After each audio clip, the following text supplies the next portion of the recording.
Praise the lord. యేసయ్య అతి పరిశుద్ధమైన నామములో మీ అందరికి వందనాలు.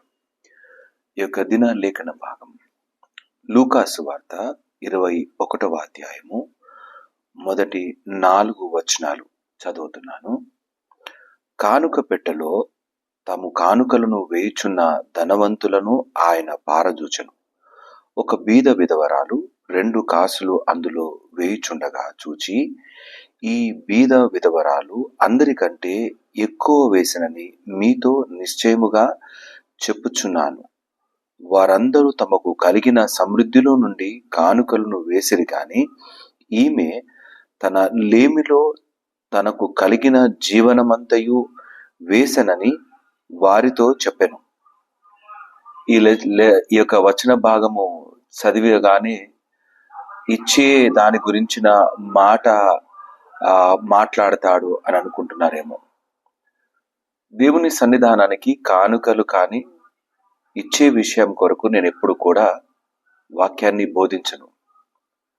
వాక్యము మనలో పనిచేసినప్పుడు దేవునికి ఇవ్వవలసినవి ఇస్తాం, దేవుని కొరకు ఖర్చు పెట్టేవి పెడతాం. నేను ఈ సందర్భాన్ని నేను మరొక మాటతో చెప్పటానికి ఇష్టపడుతున్నాను. ఈ దినము ఈ సంవత్సరపు ఆఖరి దినం, 365 రోజులు. ఈ 365 రోజులను ఒకవేళ ఖర్చులాగా ఆలోచన చేస్తే ఇందులో ఎన్ని నిమిషాలు, ఎన్ని గంటలు, ఎన్ని దినాలు దేవుని కొరకు అప్పచెప్పుకున్నాం, ఆయన పని కొరకు ఇచ్చినాం, ఆయన మాటలు వినడానికి మన సమయాన్ని కేటాయించినాం. మన కొరకు వాడుకున్న దినములెన్ని, ఆయన కొరకు అప్పచెప్పిన దినములెన్ని, మన కొరకు బ్రతికిన నెలలెన్ని, ఆయన కొరకు ముందు కొనసాగిన నెలలెన్ని.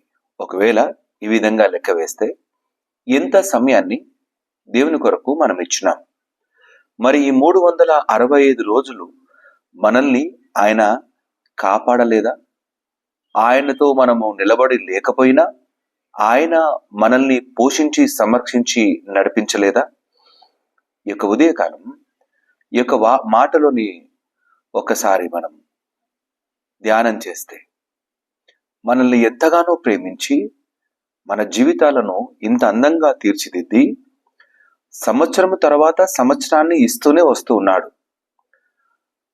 ఈ యొక్క 2024వ సంవత్సరము ఆరంభంలో నువ్వు ఎంత ఉత్సాహంగా ప్రారంభించావు, ఎన్ని తీర్మానాలు చేసుకొని ప్రారంభించావు. ఒకవేళ నీ జీవితాన్ని ఏ విధంగా వృద్ధి చేసుకోవాలన్న ఆలోచనలు చేసి ఉండవచ్చు, కానీ అవి దాటి ఒకవేళ ఆత్మీయ జీవితంలో నేను ఈ విధంగా ఉంటాను, ఇంత సమయాన్ని నేను బైబిల్ కొరకు కేటాయిస్తాను, ఇంత సమయాన్ని దేవుని మందిరపు పనుల కొరకు నా సమయాన్ని వెచ్చిస్తాను అని తీర్మానాలు ఏమైనా తీసుకుని ఉన్నామా? లేదా సేవకునికి కానీ, పరిచర్య చేస్తున్న వారి కొరకు కానీ, లేదా పరిచర్యలో భాగంగా ఉంటానని కానీ ఎప్పుడైనా సమయాన్ని ఎంత కేటాయించినా? ఏదో కాసేపు కాలక్షేపం కొరకు నిలబడుతున్నామేమో. ఒకసారి ఆలోచన చేద్దామా? దేవుని పరిచర్య చేసిన వారు వారి యొక్క జీవితాలనే దేవుని కొరకు అప్పచెప్పిన వారు ఉన్నారు. మనం విశ్వాసులుగా దేవుని వాక్యాన్ని విని బాప్టిసము తీసుకొని యేసయ్య బిడ్డలుగా జీవిస్తున్న ఈ ప్రయాణంలో ఎంత మట్టుకు మన సమయాన్ని ఇవ్వగలుగుతున్నాం? ఈ పేద విధవరాలు తనకున్న జీవనమంతయు వేసిందని నిజముగా చెప్పుచున్నాను అని యేసయ్య అంటున్నాడు. ఒకవేళ మన 365 దినాలను ఆయన ఒకవేళ లెక్క వేస్తే నిజముగా ఈ కుమారుడు నా కొరకు సమయాన్ని వెచ్చించినాడు అనే మాట యేసయ్య చెప్పగలిగే అవకాశం మనం ఇవ్వగలుగుతున్నామా? ఒక్కసారి పరిశీలన చేసుకుందాం. ధనవంతులు వారికి ఉన్న దాంట్లో నుండి తీసుకొని వచ్చినారు, వారికి ఉన్న సమృద్ధిలో నుండి కొంత భాగం తీసుకొని వచ్చినారు. మనకు మన జీవనోపాధి కొరకే చేసే పనులలో సమయము లేదు. పని చేస్తూ ఉండగా ఇంకా కొంత సమయం ఉంటే పని చేస్తే బాగుండు అనే ఒకవేళ కష్ట స్థితిలో ఉన్నా సరే నువ్వు అందులో నుండి కొంత భాగాన్ని దేవుని కొరకు తీసే వారముగా ఉన్నామా? ఉదయం ప్రారంభిస్తున్న సమయాన్ని ఆయన కొరకు ఇస్తున్నామా? ఖాళీగా ఉన్నప్పుడు లేదా సమయం దొరికినప్పుడు దేవుని మాటలు వెతికే వారంగా ఉంటున్నామా? ఎంత సమయాన్ని ఇచ్చినావు? ఆయన ఇచ్చిన సమయాన్ని బట్టి ఒకవేళ ఆశీర్వదించడం మొదలు పెడితే మనం ఎవరము నిలబడగలం ఆయన ముందు? మనము కడు బీదవారము, సమయము లేని బీదవారము, దేవుని కొరకు సమయాన్ని ఇవ్వలేని చాలా నీచ స్థితిలోకి దిగజారిన వారం అనుకోవచ్చు. మనకన్నా పేదవారు మరొకరు ఉండరేమో. అట్టి భయంకరమైన బ్రతుకులలో ఒకవేళ ఉంటూ ఈ చివరి దినాన్ని నూతన సంవత్సరము కొరకు సిద్ధపాటు కలిగి ఉంటున్నాను అంటే అది హాస్యాస్పదమే. ఈ 365 రోజులు కాపాడని ఈ దినాన అనేకులు దేవుని మందిరానికి వెళ్ళి సాక్ష్యం చెబుతారు. నేనంటాను, ఈ సాక్ష్యం చెబుతున్నప్పుడు ఎంత సమయాన్ని వెచ్చించగలిగినాము? ఈ సాక్ష్యం చెప్పడానికి ఆయన మళ్ళీ దీవించినాడు గమనిస్తే, ఒకవేళ మనం సమయం ఆయనకి ఇవ్వలేకపోయినా సరే ఆయన మాత్రం మన కొరకై ఎల్లవేళలా సమయాన్ని కేటాయించినాడు. ఇశ్రాయేలును కాపాడువాడు కొనుకడు నిద్రపోడు. ఆయన నీకు తోడుగా ఉన్నాడు కాబట్టి ఈ దినాన్ని చూడగలుగుతున్నావు. నూతన దినంలోకి ప్రవేశింపబడ్డానికి నువ్వు సిద్ధపాటు కలిగి ఉంటున్నావు. ఈ ప్రయాణంలో దయచేసి దేవుడు చేసిన కార్యాలను మరవకుండా కొనసాగే వారముగా ఉందాం.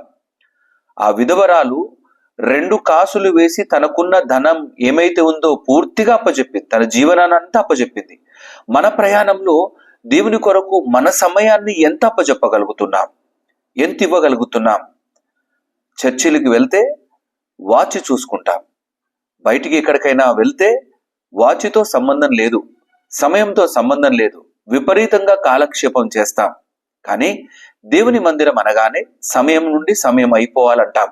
ఒక మాట, ఒకవేళ నీకు బలహీనత ఉంటే పర్వాలేదేమో, దాని కొరకు నువ్వు ఎక్కువసేపుగా కూర్చోలేకపోతే పర్వాలేదేమో, కానీ నీ బాల్య దినములందే సృష్టికర్తను స్మరణకు తెచ్చుకోవాలి.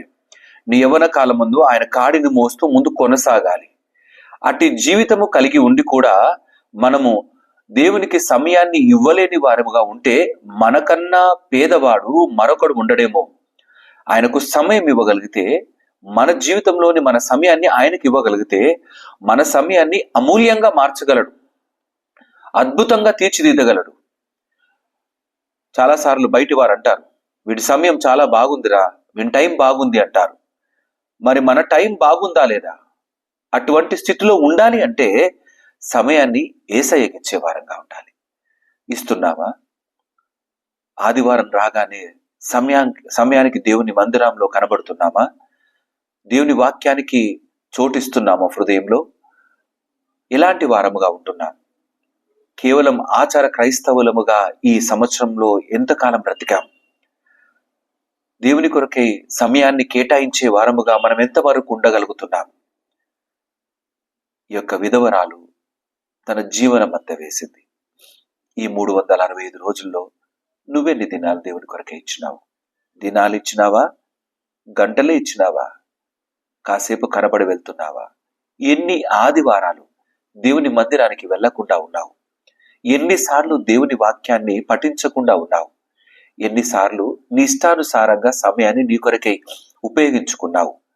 ఎన్నిసార్లు మొద్దు నిద్రగా దేవుని మందిరానికి సమయం అవుతున్నా సరే వెళ్లకుండా నువ్వు ముసుగుదన్ని పడుకొని ఉన్నావు? దయచేసి ఈ యొక్క మాటల్ని, ఈ యొక్క హెచ్చరికల్ని తీసుకొని నూతన సంవత్సరములో జరిగిన తప్పిదములను తిరిగి జరగకుండా వాటిని సరి చేసుకుంటూ ముందు కొనసాగడానికి నిలబడదాం. ప్రేమ కలిగిన వాడు యేసయ్య, దయ కలిగిన వాడు, కృప చూపేవాడు యేసయ్య. ఈ యొక్క ఉదయకాలం ఆయన సన్నిధానములో మరొక్కసారి మనల్ని మనం అప్పచెప్పుకొని, యేసయ్య నీ యొక్క మందిరం కొరకు నేను సమయాన్ని కేటాయిస్తాను, నీ పనుల కొరకు నా యొక్క సమయాన్ని కేటాయిస్తాను, సమయానికి నీ సన్నిధానం నిలబడతాను, నా వ్యక్తిగతమైన సమయాన్ని నీ కొరకు ఉపయోగించుకునేలాగున నేను ఇష్టపడుతున్నాను అని తీర్మానాలు చేసుకొని ఈ యొక్క చివరి దినాన్ని నుండి నూతన సంవత్సరంలోకి అడుగు పెట్టే వారముగా ఉందాం. ఆశ కలిగిన ప్రాణాన్ని తృప్తిపరుస్తాడు. నీలో ఒకవేళ ఆయన కొరకు బ్రతకాలన్న ఆశ ఉంటే తప్పక నిలబెడతాడు. నువ్వు ఆయన బ్రతుకుతే ఆయన నీ బ్రతుకును ఇతరుల కొరకు బహుబల నిలబెడతాడు. స్వార్థం కలిగి సమయాన్ని మన కొరకే కేటాయించుకుంటే మనం ఇతరుల కొరకు నిలబడలేము. యేసయ్య కొరకు నిలబడదాం.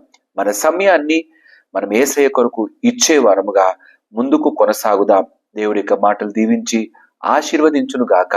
ఆమెన్. తల వంచుదాం, ప్రార్థన చేసుకుందాం. ప్రియ యేసయ్య, మీకే స్తుతులు. నా తండ్రి, 365 దినాలను మా కొరకే ఇచ్చినావు. ఇందులో మేము ఎంత సమయాన్ని నీకు ఇచ్చినాము నా తండ్రి, ఆత్మ పరిశీలన చేసుకున్నప్పుడు అది చాలా తక్కువ అయ్యా. అయినా సరే మీరు మమ్మల్ని విడిచిపెట్టలేదు. అయినా మీరు మమ్మల్ని నా తండ్రి నాయన ఇష్టపడ్డారు. అయినా సరే నా తండ్రి మీరు మమ్మల్ని దీవించినారు. దేవా, మీకే స్తుతులు చెల్లిస్తున్నాం, వందనాలు చెల్లిస్తున్నాం. నా తండ్రి, మేము ఆశ కలిగి కొనసాగుతున్నాం, నీతో బ్రతకాలని ఇష్టపడుతూ ఉన్నాం. అయ్యా, మా ముందున్న ఈ యొక్క నూతన సంవత్సరంలోకి అడుగు పెడుతూ ఉండగా యేసయ్య మాకు తోడై ఉండమని ప్రార్థన చేస్తూ ఉన్నాం. మాలో మీరు ఉండమని ప్రార్థన చేస్తున్నాం. బీద విధవరాలు తన యొక్క జీవనమంతయు నీకు ఇచ్చినట్టుగా అయ్యా, మేము కూడా మా యొక్క సమయాన్ని మీకు ఇచ్చులాగున అయ్యా, నమ్మకంగా ఇచ్చులాగున, తృప్తిగా ఇచ్చులాగున, ఇష్టంగా నీకు సమయాన్ని ఇచ్చులాగున మాకు సహాయం దయచేసి ఆత్మీయ జీవితంలో ఎదిగింపజేసి నడిపించమని ఈ సంవత్సరం అంతా మమ్మల్ని అందరినీ కాచి కాపాడినందుకు వందనాలు చెల్లిస్తూ నూతన సంవత్సరంలోకి నాయన నూతన తీర్మానాలతో, నూతన ఆశలతో, ఆత్మీయ జీవితంతో కొనసాగుటకు సహాయం దయచేయమని ప్రార్థిస్తూ యేసయ్య నామమున అడిగి ప్రార్థించి వేడుకుంటున్నాము నా తండ్రి. ఆమేన్. దేవుడు మిమ్మల్ని అందరినీ దీవించి ఆశీర్వదించును గాక. ఆమేన్. అందరికీ ప్రైజ్ ది లార్డ్.